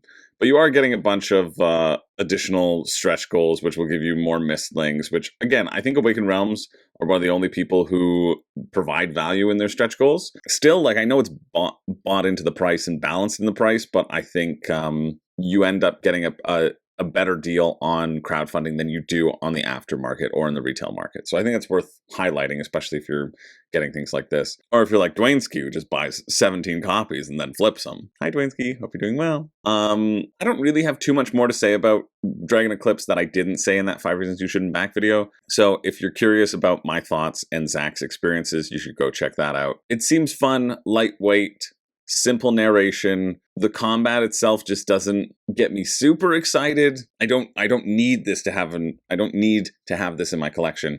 I would be fine to play it. So if you're interested in that, that is ending on the 23rd at 2 p.m. Still time to unlock some of their unlockables because they have 10 days left as I'm filming this. But yeah, surprising that it's ending so late. There's a lot of games that are ending so late, including this one, which is our next one. Mystery Science Theater 3000, the game. You've got Movie Sign. Plays the iconic crew of the Satellite of Love in this riff-tastic party game. Interesting. I was excited because I saw it was Cryptozoic, and I was like, all right, maybe this will be something in depth, but I feel like guessing at Mystery Science Theater 3000, which is just you shouting things at a screen, maybe that's all this will be if it's a party game. Yep, it's What Do You Meme? It's just What Do You Meme? This is really interesting. I don't think this is going to be a good game. But you're just going to have a picture, and then you're going to play a funny card. Oh, at least you can write your own. See, this is important. This actually is innovative for all funny card games. You need to take note of this, because then you can be Quiplash, and Quiplash is good. This is how you can make your funny card game good, because we're not resigned to using your bad funny cards. You can actually be creative and write your own things and create your own memories and secretly type into ChatGPT, please make me funny. Please, what do I say? Please help me. And then use a badly generated AI prompt. And then say, huh? Well, no, I used AI, so it doesn't matter. But if your friends really laugh, then you didn't. Yes, just like apples against memes, right? Yeah, it's the game, what do you meme? It's just like, what do you meme? And then they've slapped a Mystery Science Theater 3000 skin on it, and then you play a card that most certainly won't be funny. Wow. And then guess what? There is a twist. You can bet on what you think the person who's going to pick the funniest card will pick. And if you get it right, you get those points too. It's better than a funny card game, because when everybody has the funny card that goes with the picture and everyone says, that's clearly the winner, and then you can all bet that you all get the most points on that one, and then you reveal that it's very clearly the winner, and then you move on. What a letdown. It's $50? 70 Canadian? Get out of here. Don't do it. Don't do it. If you're a huge fan of the show, I understand that's who they're appealing to. I still don't think you're going to have that much fun doing it. I think you should just watch an old movie and decide to have a Mystery Science Theater 3000 night and just riff during the movie. Probably have a better time. The definition of IP cash grab finishes on Tuesday, December 23rd at 3 p.m. All right. We've got this one. We have Helpdesk Hero. This isn't funding, and it probably won't. It certainly won't, actually, at this point. But somebody in the comments said, I really hope you cover Helpdesk Hero. And so I'm covering Helpdesk Hero. Maybe it was the person who is running Helpdesk Hero. I don't know, but I'm going to cover it, and I'm going to be as nice or as harsh as possible. But the fact that it says it's a humorous card game means I'm probably going to be mean. Inspired by our own real-life experiences working in technical support over the years, players step into the world of IT heroes dealing with stupid clients, weird tickets, and unexpected events, all while trying to keep productivity high. Yep, you have an event. You don't have an event. Okay, let's see. What is this? There's going to be a ticket. You choose a ticket to handle. They'll be face up or face down to make it more realistic. After all, you never know how bad a ticket will be until it's yours. Each player plays a solution card to solve their assigned ticket. Ideally, the response should make sense. Then you reveal the character associated with each ticket, and if you match both level priority, you earn 2 productivity points. Then if you match only one level, you earn 1 point. Oh, it's not even a funny card game. So it's you're just drawing cards and you're trying to match the numbers on your hidden character that's associated with each ticket, and then see if you can solve that. So it's kind of like a puzzle deduction game, but the cards that you have access to, the solutions that you have access to, are random, so you're not actually qualified to run this position. You just have a random set of phrases, and then you're hoping that it matches with the number of the character that you revealed. And they want to charge €34 or $56 for this sketch of a game. This seems awful. I don't know who wanted me to look at it, but my opinion is it seems awful. I don't see how this could be fun whatsoever. Even if you live in IT, like, I have friends who have been in IT. I have a friend who worked at a call center for a bunch. You had the N2, but it was an N3. Dang. So you don't get a point. Or you close the ticket, you get 1 point. Where's the game in this? It's like reading stories that are like, ow, have you tried turning it off and on? Is the answer to everything. I don't understand where the game is. I don't think this looks good at all. And it's not a surprise to me that it isn't funding. I don't think it will ever fund. Okay, we're moving on to... Sorry to whoever wanted me to look at it. That's just... that's how it is. We've got Cational Meographic, a drafting puzzle tiling game to game points. Nailed it. Featuring adorable artwork inspired by cat and Szechuan landscape. Sure, let's check this one out. Is this only for 1 player? Or everybody's building their own thing? Okay, so 21 rounds. You're going to scout, take a photo, earn points, punts, and mission updates. So you take 1 landscape tile from 3, you draft the thing, and then you place it somewhere, and then you get points. So you get points if you place it next to like-minded, like-typed tiles, and then you also get points for completing these different scoring conditions. I don't know if you're building on your own city or a different city. It's only $15 though. That's nice. That's a good price. That's it. That's all they're going to tell you. It kind of looks, using my little sleuthing, it kind of looks like you're not building it on your own, like you're building it on your own city, right? See how these are separated? They both have 18 tiles. So presumably they've both been doing this. And then also the pictures will shift down every time, so covering up what you can potentially do in a turn, but it doesn't really feel like it would affect anything because they move every turn. Unless you're building on different spots like Neotopia. I like that it's $15. Well, now it's 16. 22 Canadian, sure. And then shipping is 0 to China. That's nice. Canada's 15, right? So we double it. So it'd be like $40 to get this. I think there's some potential here, but I also think that the better game that this is trying to be is Neotopia. And Neotopia is a tile line game where you are creating patterns, but those patterns are your own patterns, so they're a bit secret. You have a choice between drawing things or not. They're better combos. Like, there's no world in which I wouldn't play Neotopia over this. And so even though it's a good price, then that falls for me. But it's not bad. It's like a simple little tile line game. I think it has the potential to deserve to exist rather than some other ones that we've covered. So yeah, that finishes Saturday, December 27th at 7:05 a.m. We're going to keep on moving. We're plowing through everything. I know this is a long week. It's been I thought I would be done by now, but we've got Snow Bear. We're getting close. And I might stop at December 31st, and then we might cover stuff that I missed as we go through. We've got Snow Bear, the card game. Sure. Build friends, battle the Arctic, bring people together, a game about making friends. Literally, you're making snow bears. You're a little bear and you're making snow bears? That's a cute theme. Well, that seems like a really cute movie. I don't know if it's going to function very well as a game, but I think it'd be a good game for kids.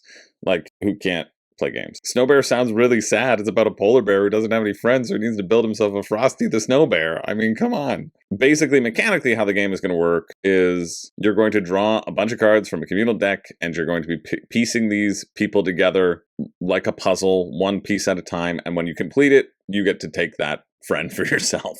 So you just gotta wait. You gotta wait until somebody else does it, and then you do it yourself. But you can also melt someone else's Snow Bear friends, or you can steal them, right? It's a big old take that card game where nothing really matters and you're just drawing cards from the middle of the deck, and there really is no strategy other than wait and be a dink and take as much as you can. Kind of counterintuitive to the theming of the game itself. $300 for a collector's edition with an original drawing? Jeez. The standard edition is $25. He's making most of his money from the collector's edition drawings, which is fair because, you know, he is a very important animator. Yeah, nuts. 3 years to make an 11-minute short film. That's insane. But it shows just how much work it takes to create art, right?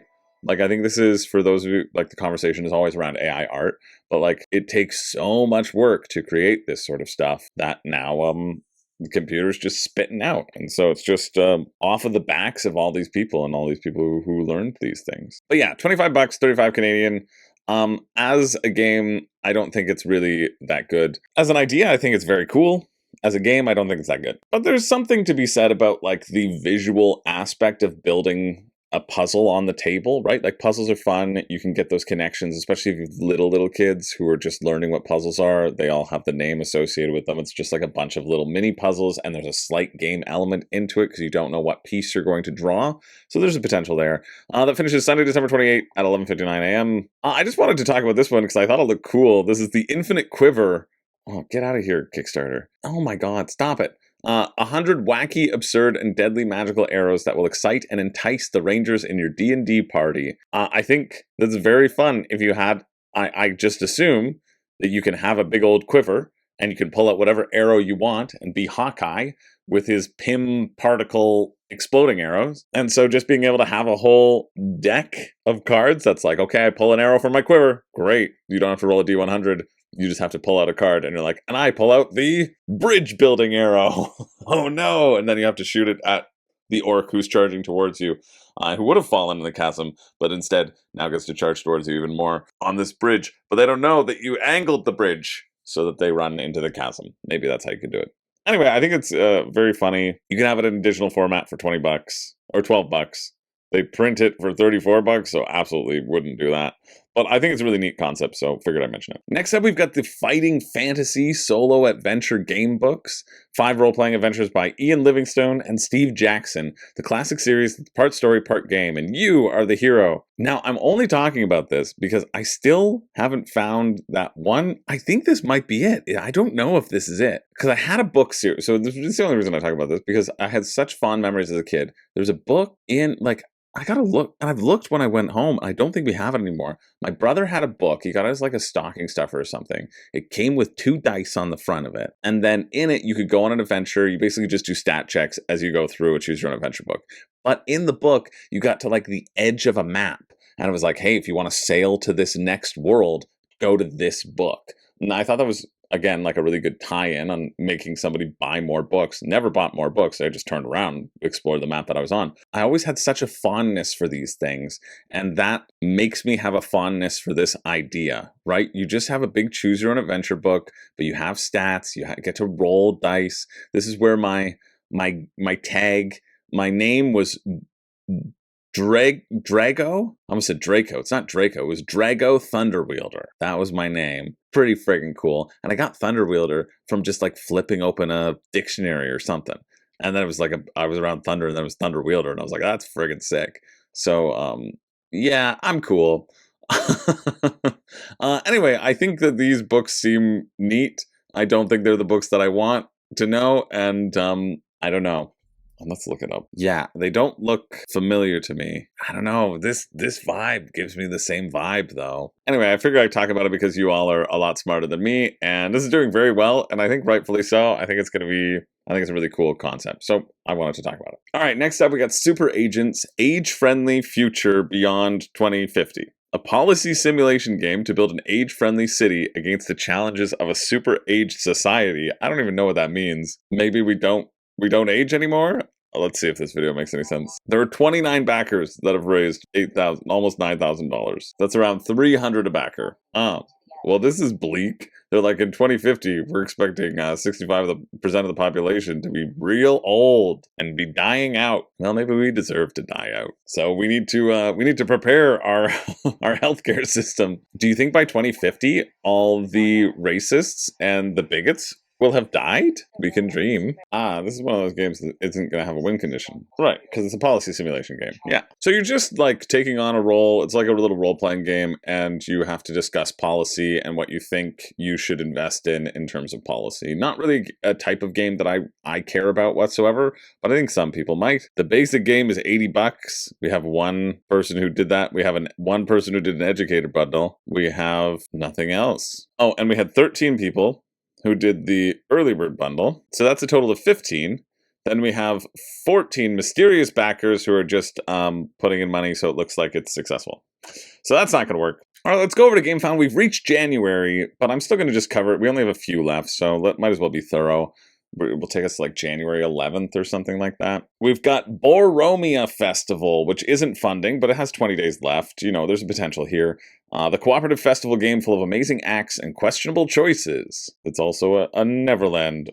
Not Neverland. We also have a Netherland version. I'm clearly tired. My mouth is not warmed up yet. Forget about the mud, sunburn, and questionable acts. Boaromia brings your festival season to your tabletop. Can you handle the festive chaos together? Chasing that one perfect says-it-all group picture. You just need to take one picture. That's all you need to do. Please, we just want a group picture. You need to experience at least 8 fun to be able to be in the group photo. You're like, listen, if I don't have enough fun, I don't want to remember this whatsoever. I'm sick and tired of family photos of people with dead in the eyes and holding a smile for a very long time. I'm sick of it. I'm absolutely sick of it. That's my personal Instagram, by the way. Where I only take photos of people with dead in the eyes and like they've been holding a smile for a very long time. And then I make it as blurry as possible because I like back away and I have to shake the phone in order to get a nice blur. And then I add a bad filter and then I see how many bots I can get to comment on my photos like they're beautiful pieces of art. And then I pretend that I'm a beautiful headshot photographer. So follow me at Chris CF George. And if you see me at a convention and you want to do this, please, oh please, I'm always looking for more subjects. Yeah, gain fun by visiting artists together with friends. Visit your must-see artists. Avoid your must-miss artists. Squeal to the last breath. You know, I don't really have a catchphrase, but if I mean squeal to the last breath, or I said your last breath, which I like it.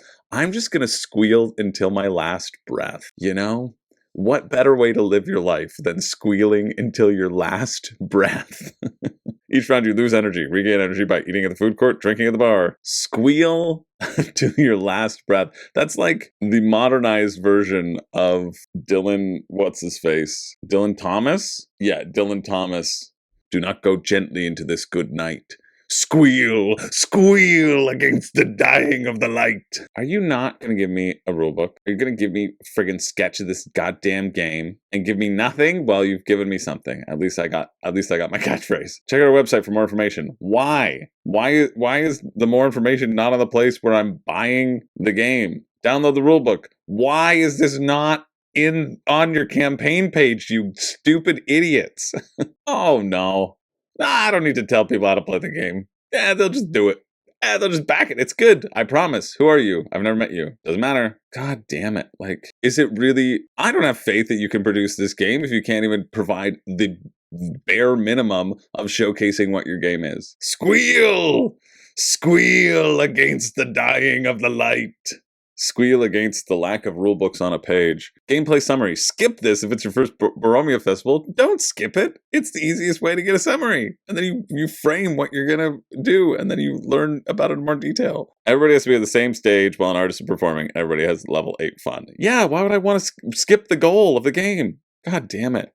Draw an event card and resolve it. Players take turns, move up to 6 steps, take actions along the way or at your destination. At the end of the round, all players lower their energy by 1, move the lineup token forward. At round 7, night begins. Passing a bar means you have to buy a drink. You can give people money as you pass by them. You can trade energy for an extra step. Stage, gain or lose fun depending upon the artist and who's with you. Food court, buy food. So it's a little bit of like a route planning game, right? I wish I could see the board. That'd be nice to see all the different obstacles that you might encounter. How good would that be if you actually showed me the board? Wouldn't that be nice? Oh, we can see it. Just a tiny little piece. Oh, apparently it's bigger.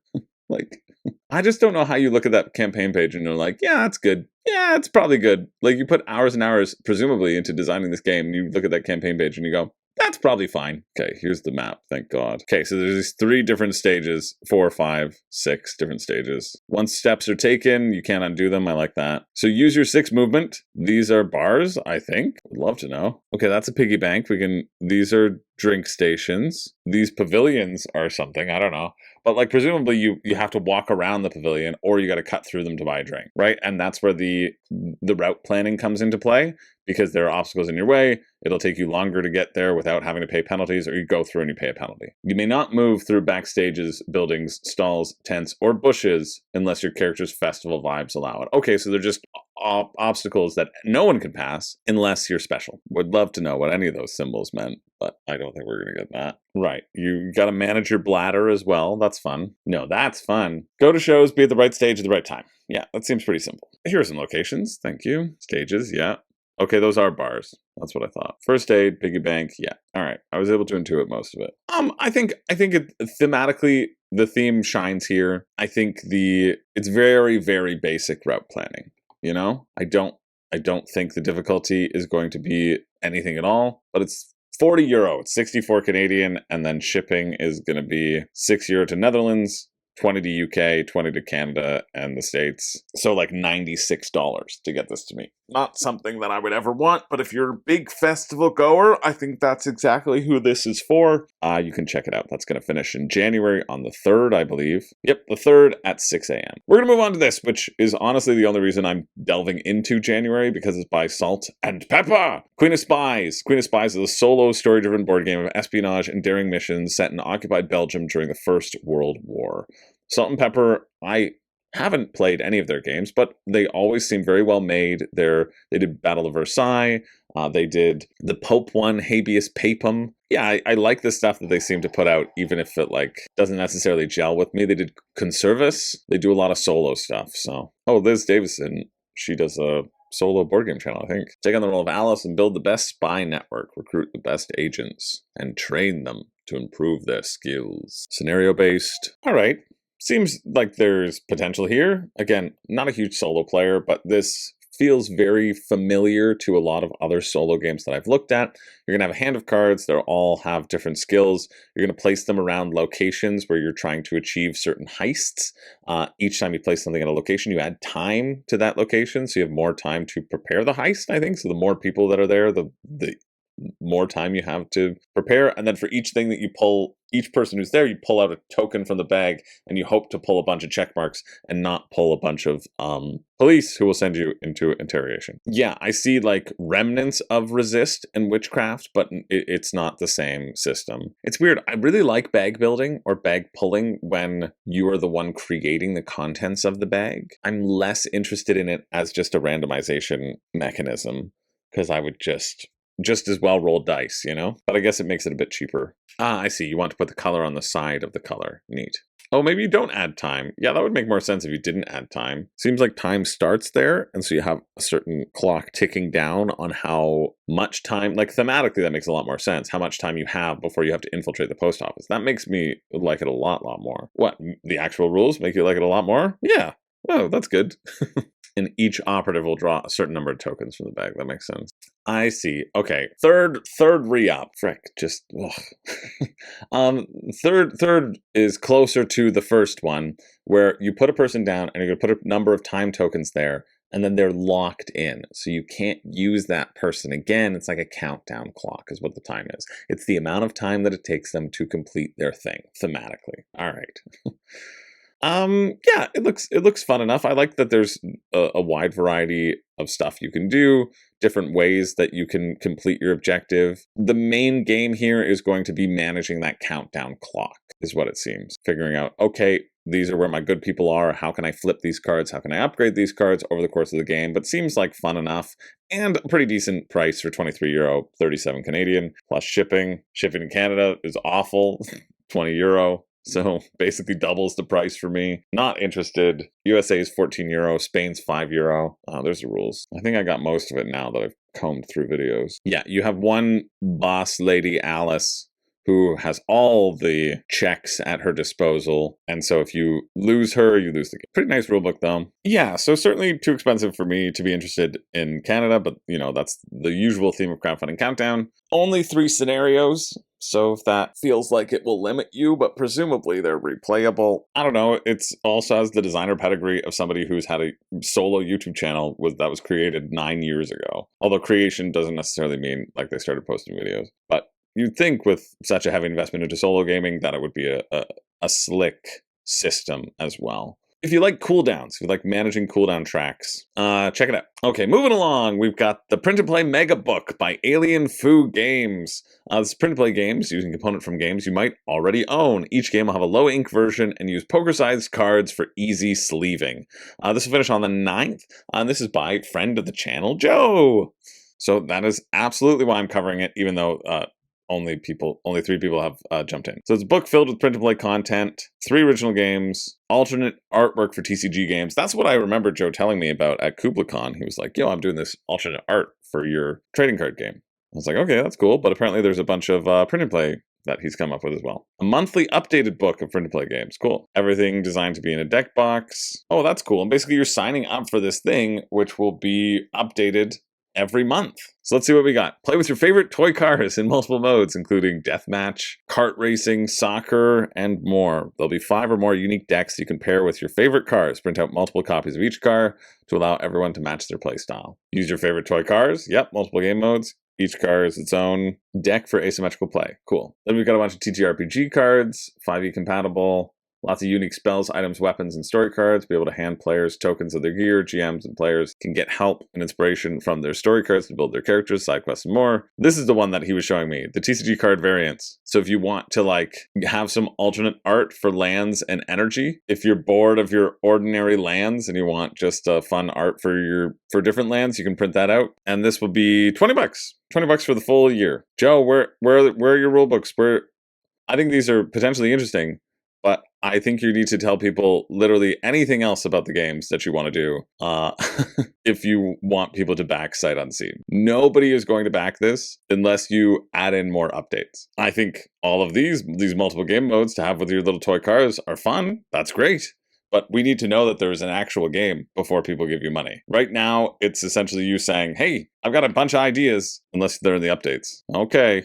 It might be a little bit in the updates. So this needs to be on the main page, man. Okay, Carmageddon movement box. Each movement card has at the bottom of the card to line up with the front bumper. You move the card to a distance box based upon what gear you're in.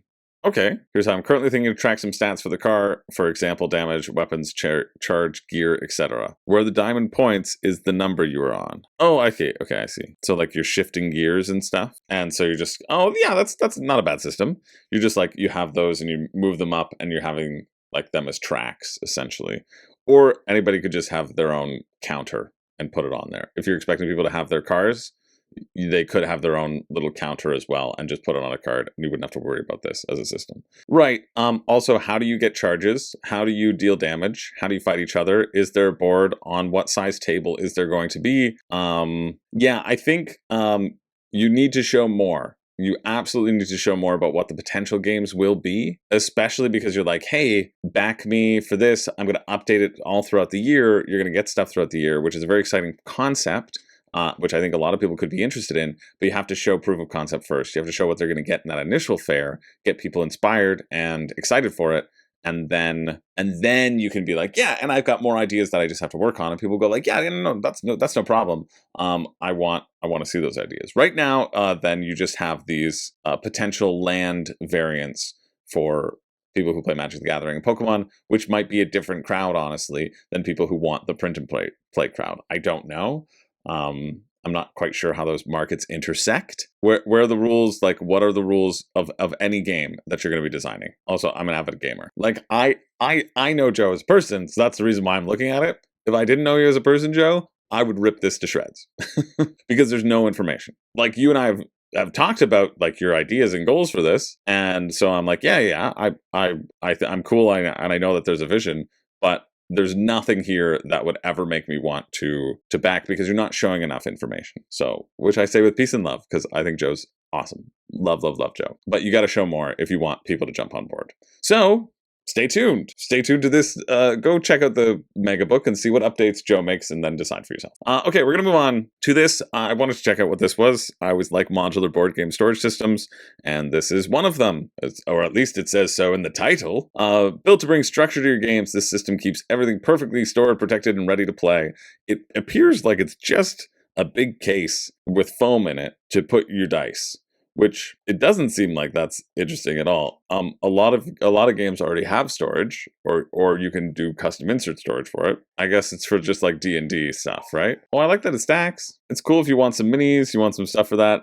I don't see why people couldn't get a bunch of lunchboxes and get a bunch of foam and make these themselves. But maybe you don't want to make them yourselves. How much do they cost? $39 for one case. That seems absurd to me. For a bunch of foam, you can get that foam and carve it out yourself. Like, you see how there are little foam blocks? Like, often foam will come with like already cut into strips and you can rip them out. Like, I have a microphone carrying case for my not this mic. Like, I never use this other mic now because technology's gone up. But when I was doing like for my voiceover studio, when I was recording audiobooks and stuff, I have one of these that's sort of already all created. Yeah, I just don't think it's worth it. I think it's cool. I think you can do this very minimally with your own innovation and just go out and get some foam and other cases, and you'll probably be able to get better ones. But hey, I'm glad people are finding these types of cases useful. That finishes Friday, January 9th at 3:12 p.m. And finalement, we have Intelliwar there's no intelligence happening here. Accession to the throne.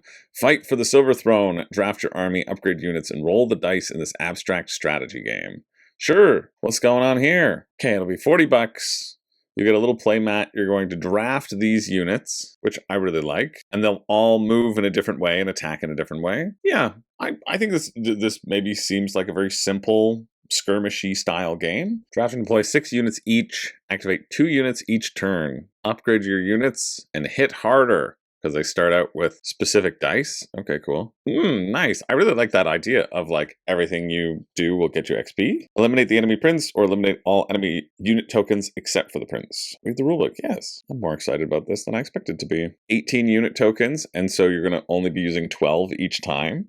Cool. Probably gonna be too expensive for me, but because it's like $40, could be 20. Like it's basically like you could do a print and play super easy, not 4x4, but a grid. I like the exploration tokens. There's a reason to push for the center of the board. Cool. I even like this. When you have 2 units left, the prince's attacks deal damage to all adjacent enemy units. So there's a buff, a fail-safe, a last-ditch effort that you can activate with your prince.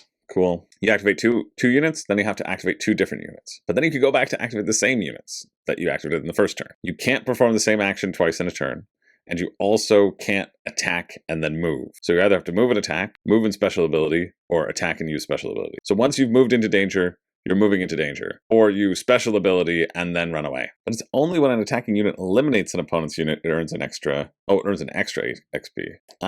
Okay, for every 2 blank sides rolled during an attack, you also get XP. So it's like too many bones. So if you missed, you still get to improve your odds. Yeah, I like that. And then slight little bonuses, easy skirmishing. Every unit has a very specific movement pattern as well. Attacks ignore movement patterns. They just have like melee and ranged, but the movement will have a movement pattern. Yeah, I think this looks fun. It's definitely too expensive for me. It's $40, it's 56 Canadian, 18 acrylic units, acrylic dice, acrylic health markers. I just think it could be cheaper. But you want that nice feeling. $9 shipping to the US, 18 to Canada. So it'd be, 80 to get this. I think it does look neat, though. I think there's a lot of nice variation here. I like they're doing kind of mini mythic battles without running for the 5 gems. It's just all like rolling dice and punching each other in the face. It's like slightly tactical because there are different movement patterns that you have to consider. I don't think that's going to play too much into it, but it will. Like if your person can only move diagonals, then I'll just be like, all right, you can't get me. I'll just snipe you from here, right? So there will be that tactical aspect to it. I like that there's 18 characters and you're only going to use 12 in a game, so you're going to have inherent different games because of that drafting aspect, and you can try out different things. Everybody's getting this Accession to the Throne for 60, which makes sense. You get 6 extra characters. You also get the neoprene playmat, which I don't know. You don't get it. You don't get that in the base one. Yeah, I think that's quite a nice fare. I'm glad that they've funded. Yeah, it's funded, so it's going to exist. I think it's a quite nice 2-player skirmish game if you like those sorts of things. So if you're interested, that'll finish Sunday, January 11th at 11 a.m. And that's it. That's it for the month. That's it for the year. That's it moving into next year. I'll be back with Crowdfunding Countdown at some point in January when it makes sense to do so. Until then, I'll probably do a Crowdfunding Countdown retrospective of reviewing things, of what we've seen before, looking back, and other content on Mondays and whatever. But yeah, this was a long one. I could have divided it into 2, but I'm an idiot and decided to do it in 1. So there you go. Thanks for being here. Thanks for tuning in. We're going to do a pick for me and a pick for you. Before we do that, I'm going to go through and just grunt my little grunt on, and we can remember what happened and what we liked and what we hated. Yeah. Meh. Coffee. Meh. Amazing. Meh. No. Meh. In order. Meh. Yeah. Meh. Nah. No. Meh. No. Meh. Nah. Cool. No. Meh. Nah. And meh. So we know what the pick for me is, right? We very much know what the pick for me is. The pick for me is quite obviously Everdell Emerland. Between filming the first part and filming this part, I've played Silverfrost again with 3 people, and that was very fun because it gave me more open spaces on the mountain to take as many of the helpful critters as possible. I think Emerland is great. I think Silverfrost is great. I think Everdell is great. Get whichever one you want. And if you really love it, get another version. You don't have to worry about Farshore. Farshore is fine. But I think Everdell is better than Farshore, and Farshore is 90% Everdell. So just go with Everdell, ignore Farshore. Silverfrost is awesome. It provides that restriction. Emerland provides abundance, but like also some tightness of choices as well, which is great. So yeah, it's really, really good. I think the pick for you, honestly, is Yeti Snack. I think this game looks unique. I think it looks silly. It's not Pulitzer, because I think like Pulitzer would be a normal pick for you. I think the choices are going to be interesting, but it's the most expensive one out of the bunch. If you like the blind bidding style thing, you could go for Pulitzer. But I just think Yeti Snack is delightful. And it's a nice, delightful surprise. And you're going to get exactly what you hope for with it. So, yeah, that's the pick for you. Could have been Radiance, but I'm making it Yeti Snack. That's just how I feel in my heart compared to everything. And I just think it's great to make this one the pick when we have the Witcher, when we have Dragon Eclipse, and they all would lose to Yeti Snack for me. I like that. That feels like a good way to end the year. Thanks everybody for watching. As always, I enjoy hanging out with you all. I hope your Christmas holidays are gearing up to be great, and I'll see you next week with some crowdfunding rundown crump trump. That's it. That's what I said. And maybe I'll take a week off. I don't know. Depends how many videos I can get while I'm on the contract, and depends how much I can get people to play games with me on the contract.